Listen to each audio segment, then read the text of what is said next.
দেখছেন বিস club biscuit presents প্রবাস কণ্ঠ প্রাইম নিউজ।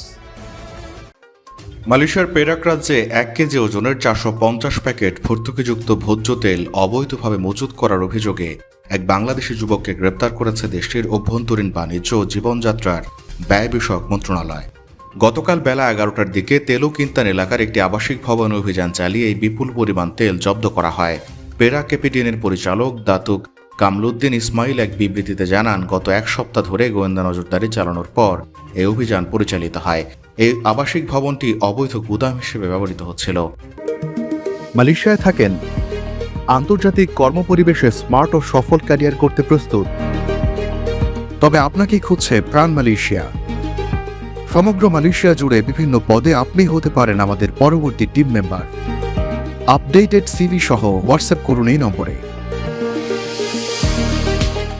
তদন্ত চলাকালীন গ্রেপ্তারকৃত যুবক জানান, তিনি ওই বাড়ির ভাড়াটিয়া এবং জব্দকৃত তেলগুলো আশপাশের এলাকা এবং নির্মাণাধীন ভবনের শ্রমিকদের হোস্টেলে পুনরায় চড়া দামে বিক্রির জন্য জমা করছিলেন। তবে পণ্য মজুদ বা বিক্রির জন্য প্রয়োজনীয় কোনো বৈধ লাইসেন্স বা অনুমতিপত্র তার নেই। অভিযুক্ত যুবককে 4 দিনের রিমান্ডে নেওয়া হয়েছে। অভিযানে ভোজ্য তেল ছাড়াও একটি 8x8 পিকআপ ভ্যান এবং একটি এমপিভি গাড়ি জব্দ করা হয়। সব মিলিয়ে জব্দকৃত মালামালের আনুমানিক বাজার মূল্য 55,125 রিঙ্গিত। অভিযুক্তের বিরুদ্ধে 1961 সালের নিয়ন্ত্রণ সরবরাহ আইনের অধীনে মামলা করা হয়েছে। দোষী সাব্যস্ত হলে এই আইনে ব্যক্তিগতভাবে সর্বোচ্চ 10 লাখ রিঙ্গিত জরিমানা বা 3 বছরের কারাদণ্ড বা উভয় দণ্ডের বিধান রয়েছে। এছাড়াই ভর্তুকিযুক্ত তেল সরবরাহকারী প্রতিষ্ঠানের বিরুদ্ধেও তদন্ত করা হচ্ছে।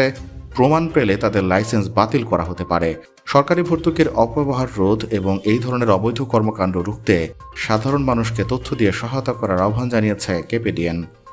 প্রবাস কণ্ঠ নিউজ ডেস্ক।